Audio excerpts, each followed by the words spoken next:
শুভ সকাল বন্ধুরা, কেমন আছো? আশা করি সবাই ভালো আছো। আমার আদরের স্বপ্ন ব্লগে তোমাদের সকলকে জানিয়ে অনেক অনেক স্বাগত, অনেক অনেক ভালোবাসা। আর এখন বাজে সকাল 9টা, কারণ সকাল সকাল রান্নাটা চাপিয়ে দিয়েছি, কারণ এক জায়গায় যাওয়ার আছে। তো আজকে হবে মাংসর তরকারি, ফুলকপি দিয়ে মাংস। তো সেই কারণে আমি রান্নাটা করবো না, সেজু বাবা করবে, কারণ আমি ফুলকপি দিয়ে রান্না করতে পারি না মাংসের ঝোল।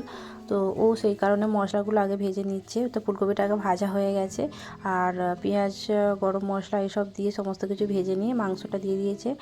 আর মাংসটা দিয়ে একটু ভালো করে ভেজে নিচ্ছে। তারপরেই যে দিচ্ছে আদা, রসুন, জিরে, ধনে, সমস্ত কিছু গুঁড়ো মশলা, বাটা মশলা যা যা দেওয়ার আছে সমস্ত কিছু দিয়ে ভালো করে কষে নেবে। আর ফুলকপি দিয়ে মাংস ঝোল আমি সেভাবে রাঁধতে পারি না, আর কীভাবে ও রান্না করে আমিও জানি না। তো সেই কারণে ওই নিজেই রান্না করছে। আমি বললাম তুমি করো, কারণ আমি পারবো না এটা। তো আমি একটু দেখছিলাম।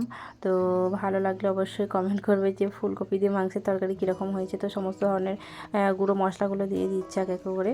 তো দিয়ে ভালো করে একটু কষে নেবে। আর এখন কি বলো তো, বেলা ছোট, তো শীতকালের বেলা, আর সকাল করে জন্য রান্নাটা চাপিয়েছিলাম, কারণ এত বেলা ছোট হয়ে গেছে। যত সকালেই তুমি রান্না চাপাও 12টা 1টা বেরিয়ে যায়, আর খেতে করতে 2টো বেজে যাচ্ছে। তো তারপরে টমেটো কুচি দিয়ে দিল, দিয়ে ভালো করে আবারও কষে নিল, একটু ভালো করে নেড়ে নিয়ে আর একটু ঢাকা দিয়ে দেবে, কারণ এটা একটু কষানো হয়ে গেলে তারপরে আবার অনেকটাই কষানো হয়ে গেছে। তো কষানোর পর তেল উঠে আসছে। তো এই পর্যায়ে ফুলকপি, ভেজে রাখা ফুলকপিগুলো দিয়ে দেবে। তো দিয়ে ভালো করে নাড়তে হবে। তো ফুলকপি হালকা করেই ভেজেছিল, কারণ বেশি ভাজলে আবার ঘাঁটাঘাঁটি হয়ে যাবে, সেই কারণে সামান্য পরিমাণে ভেজেছিল। তারপরে ফুলকপি দিয়ে কষানো হবে, তো বেশি নাড়ানাড়ি করলে আবার ঘেঁটে যাবে, সেই জন্য হালকা করে করে নেড়ছে।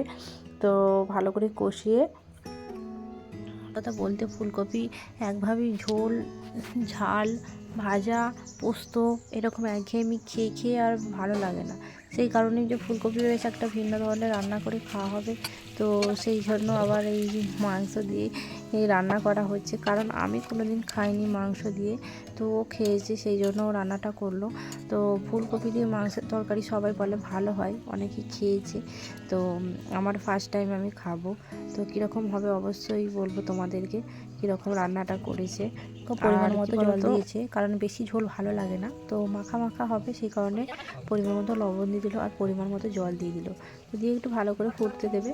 তো ফোটা হয়ে গেলে এটা রেডি হয়ে যাবে। আর আমার ভিডিওগুলো যদি ভালো লেগে থাকে অবশ্যই একটি লাইক করে দিও। আর আমার চ্যানেলে নতুন বন্ধু হয়ে থাকলে অবশ্যই আমার চ্যানেলটিকে সাবস্ক্রাইব করা অনুরোধ রইল তোমাদের কাছে। আর ভিডিওটা ভালো লাগলে অবশ্যই কমেন্টে জানাতে পারো অ্যান্ড শেয়ার করতে পারো। খুব যে ঝোলটা কম হয়েছে তাও না, ঠিক মাখা মাখা হয়েছে। তো এই পর্যায়ে নামিয়ে নিতে হবে। আর এত সুন্দর হয়েছে, দেখেই জিভে জল চলে আসছে, দেখতেই পাচ্ছ, কালারও খুব সুন্দর এসেছে। তো আজকে হবে চিকেন দিয়ে ফুলকপি দিয়ে মাংসের তরকারি, এটা দিয়ে আর হচ্ছে পুঁই শাক হয়েছিল। তো দুটো রেসিপি হয়েছিল আজকে, আর কোনো তরকারি হয়নি। তো এটা দিয়ে আমরা ছাদে চলে এসেছি ভাত নিয়ে। তো এখন আমরা শীতকালে প্রত্যেকটা দিনই ছাদেই ভাত খাই, তো সেই জন্য নিয়ে চলে আসলাম ছাদে খাওয়ার জন্য সবাই মিলে। আর বিকালের দিকে দেখো, আর সিজু বাবার জন্য, ওর তো এমনি শরীরটা খারাপ, সেই কারণে রক্ত হওয়ার জন্য ওর জন্য কুলকে খাড়া রস করেছিলাম। তো ওকে বললাম খাবে, বাড়িতে এসো, বললো না এখানেই নিয়ে এসো। সেই জন্য রাস্তার সামনে দাঁড়িয়ে ছিল, ওখানে নিয়ে গেলাম। তো তারপরে সন্ধ্যের দিকে আমরা গেছিলাম এক জায়গায়, তো মেলায় গিয়েছিলাম। তো সিজুর বাবা যখন বাড়িতে আছে সেই কারণে আমরা একটু ঘোরাঘুরি করে নিই, কারণ এবার চলে যাবে, তো সেই জন্য আর কোথাও যেতে পাবো না। তো বললাম চলো একটু মেলা দেখে নিয়ে আসবো। বাড়ির সামনে কাছে পিঠে একটা মেলা বসেছিল, পীরের মেলা, তো আমরা সেখানেই যাব। সন্ধ্যা হয়ে গেছে, এখন বাজে প্রায় 6টা। তো আমরা সন্ধ্যের দিকে বেরোবো, কারণ মেলা তো সেরকম ভিড় হয় না সন্ধ্যের দিকে ছাড়া। তো ওই দেখো চলে এসেছিলাম মেলাতে। এসে আগে মেয়েদের সমস্ত কিছু আকর্ষণীয় জিনিস বলো, কানের, এটা হাড়ের দোকান, তো সেখানে আমি চলে এসেছি আগে। তো আমি পছন্দ করে 2-3টে কানের কিনলাম। খুব সুন্দর সুন্দর কানের এসেছে, আর এত সুন্দর কানের কি বলবো, দেখলেই সব মন ভরে যাচ্ছে। তো আমি কোনটা নেবো না সেইটাই বাছছিলাম ওখানে দাঁড়িয়ে দাঁড়িয়ে। তো শিশুর বাবা 2টো কানের আমাকে পছন্দ করে দিয়েছে, খুব সুন্দর সুন্দর কানের। আর এত সুন্দর, মানে স্টোনের উপর কাজ করা, যেগুলো দেখলে একটা পছন্দ হয়ে যাবে। আর অনেকই দোকান এসেছে এখানে। শিশুর জন্য কিছু খেলাম নেওয়া হলো, একটা গাড়ি, আর কি ABCD খেলাম নিয়েছে আমি জানি না। তো অনেক কিছুই কেনাকাটি হলো। লাস্ট খাওয়া দাওয়া করলাম আমরা একটু।